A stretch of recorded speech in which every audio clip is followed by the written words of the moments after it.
Good morning, class. This is your professor for today, Aiden Vogel. Today I'm going to be discussing the sixth aria from The Abduction. It is entitled, sorry, I've got Pro Tools open here. It's entitled Ach, ich liebte, war so glücklich. My German is not very good, but in English it is Oh, I was in love. I was so happy. It is sung by Constanza in the first act. It's right when her and the prince return from their little trip, and they pull up in a big boat, and they get off, and there's a big fanfare, and there's a whole choir that sings to them, and the prince is really trying to impress her, and they find a spot alone, and he says to her, "Hey, listen, I think I love you." And she says, "Thanks." And he says, "No, I don't know if you heard me. I think I love you, and I think you should love me back." And she's like, I can't, And he's like, "Well, when can we marry?" And she's like, "Well, we can't really get married, not yet." And he's like, "Come on, like, why? Just tell me why. Like, did you see the boat? Did you see the people singing? Did you hear what they were saying? They talked about how much they love me. Like, I'm a good guy. I care about you. I get you nice things. I do all these good things for you. I'm very hospitable. Welcome to Turkey. All this stuff." And so she's like, "Fine. Listen, here's what's up, and here's the story." And so she tells him this story, and she says, "Oh, I was in love. I was so happy. I knew nothing of the pain of love, and I swore to be true to my beloved. I gave him my heart. But how quickly my happiness disappeared. My sad fate was to be separated from him, and now my eyes are full of tears. Grief is resting in my breast." And so, first off, we look at these two paragraphs, and the part of my brain that is Professor Andrews' voice says, this should be in 18th century opera. This should be a da capo aria. But also, the other part of my brain says this is Mozart, so it probably isn't. But you look at this text, and it's set up in a very nice way because you have a very they're diametrically opposed in the emotions that they evoke, because the first section is all about how she was in love and she was happy and she gave her heart and she was ignorant to the pain of love and the harshness of the world. And then the second paragraph is all about how quickly it's disappeared and it's gone and she's sad and how awful it is and how much she misses him. And so this gives Mozart a lot of opportunity to do a lot with this. So let's just listen, shall we, to a little bit of the beginning. I was in love. I was so happy. I knew nothing of the pain of love. I was so happy. I knew nothing of the pain of love. I swore to be true to my beloved. I swore to be true to my beloved. I gave him my heart. I gave him my heart, she says again. Let's just stop there for a second. So, first off, some interesting things that we notice in the music.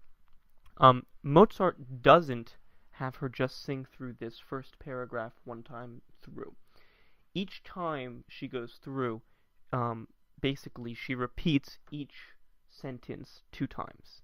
She says, I was in love, I was so happy. I was so happy. I knew nothing of the pain of love. I knew nothing of the pain of love. I swore to be true to my beloved. I swore to be true to my beloved. My beloved, I gave him my heart. I gave him my heart. And so she repeats this. And I believe this is because, like I said, there are these two sides to this aria. There's before, when she was happy, and there's now, when she's not. And so she's remembering her time with Belmont and what it was like and how much she loved him. And she wants to stay in that place. She wants to be with him, and she does not want to leave, and she doesn't want to return to this life in Turkey with the prince. And so she's trying to stay there as long as she can, so she keeps repeating and repeating these lines. Okay, so continuing.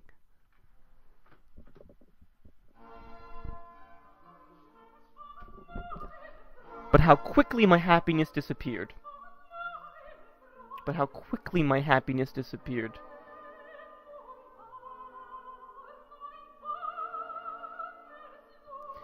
My sad fate was to be separated from him. And now my eyes are full of tears. And now my eyes are full of tears. And now my eyes are full of tears. And then we get this little kind of ritornello thing. And she says, grief is resting in my breast.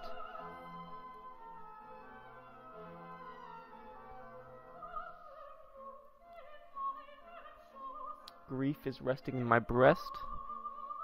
In my breast. Beautiful.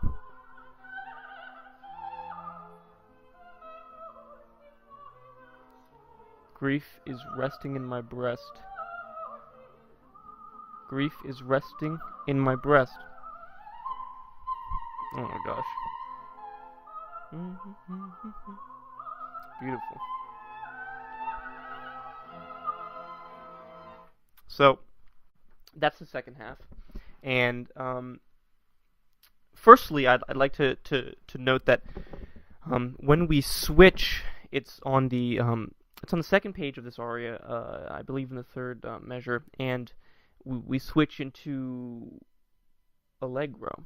And this change is text painting, because when it happens, we begin the second paragraph, and she says, but how quickly my happiness disappeared. And as she says that, the music gets quicker.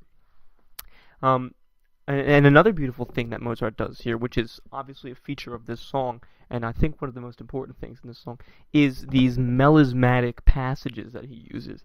And so, there are 3 times when these big melismas happen.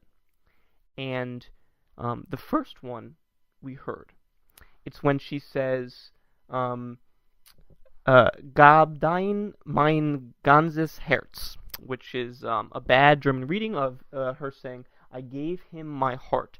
And so the first time she says this, I gave him my heart, there's a little bit that escapes out. There's a little melisma as she says that. And as she starts thinking about her heart, and then things get faster, and she says how quickly, and it all floods in, and she just remembers, oh, it's gone. He's gone. I'm never going to see him again. Not true, but she thinks he won't. Or she thinks she won't. And so then when we get to this, to the B section, and she says, grief is resting in my breast. That is where these melismas happen the second time. And it's this grief in her breast, in her chest, which is where most of the action as a singer takes place. You know, as a vocalist, I understand that the largest resonant cavity that you have is your chest, and then it's parts of your head. But fundamentally, it's your chest, and so she's singing through this, and she's saying this grief is in her breast, and she's thinking of it, and it's just coming out, it's escaping, she can't control it. She's not happy about this. It's just flying out. And so this happens here with this little melisma that we just listened to. And then I will play the one at the end. And I apologize, this is going over the 2 minutes of music, but I just want to play this. Here we go.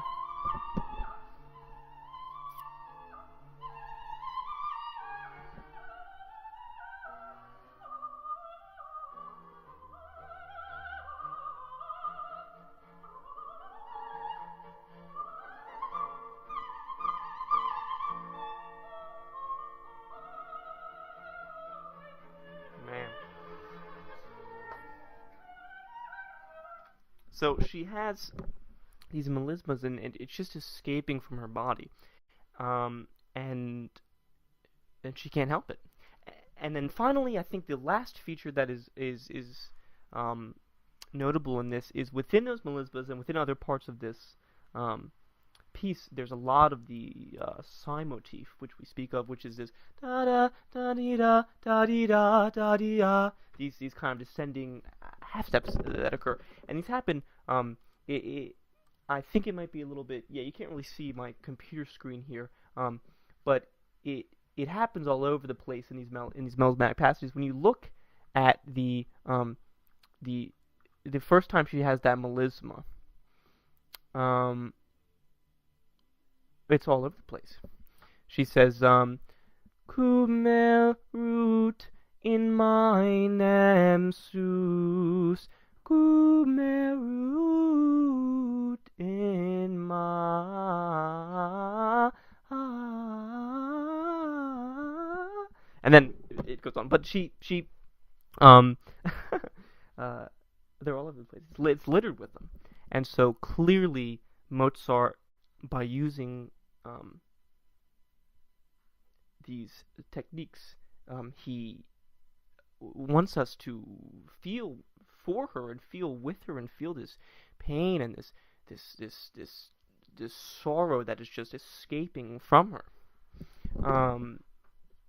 And finally, one last thing, as we talked about in the beginning, the da capo aria, which this should be. However, Mozart does not do this. Mozart repeats the full text 2 times. And I believe he does this because the text demands it. The text starts in one place and heads to another place chronologically. It starts with before, and then talking about before brings you to now. And so you can't say, you can't say I was in love and I was happy and it was incredible, but now it's not, but then it was. She because we are in now. So she says, it was incredible, and then that reminds her about how awful it is now. And then she goes back and says, but it was so great, and it was this simpler time. And then she sings through it, and we get back, and now it's now, and I'm not in love, and I'll never see him again. And so the text is facilitating this repeat, but it also allows Mozart to have this incredible melismatic passage at the end. So musically, as well as textually, it is necessary in this piece. And these are all reasons why this is just a beautiful piece of music, and why Mozart is a genius.